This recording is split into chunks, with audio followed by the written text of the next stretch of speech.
Okay, let's lay it all out here. Now, Come on. last year was a hugely emotional ride because Right.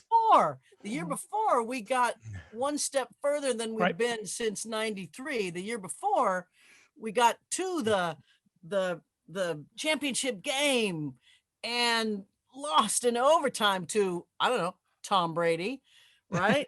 Lost in overtime and just broke all our hearts because it was that first year of Patrick Mahomes and it was just amazing, and he was the real thing. And in football, they're the toughest and meanest and hardest guys, yet you just think they're just going to break like glass. You just don't want anything to happen, right? Right. And so we got that far, and it just made us even more hungry for last year, and to then get all the way in last year and then win and come behind from all the way through the Oh, playoffs. We man.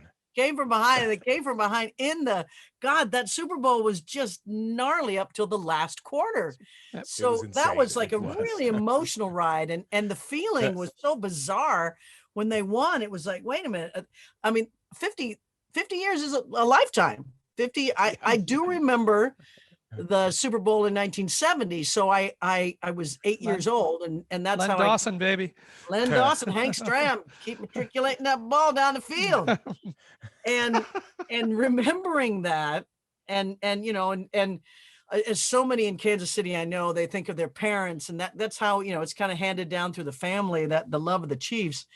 And so this year, it's been, this team is not a fluke.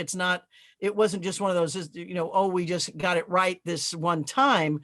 You really feel like not only is it Patrick Mahomes, obviously an incredibly talented quarterback that we haven't seen, well, certainly not on the Chiefs since, Montana played that one year. And yet then you feel like, wait a minute, there's more than just his talent. There's Travis Kelce, which is a Hall of Famer, tight end. And then there's Tyreek Hill, who's the receiver. So you feel like this team has a lot of talent in it. And then you put on top of that Andy Reid and the coaching staff. And you really feel like this is a solid team that feels, dare I use the word dynasty, like.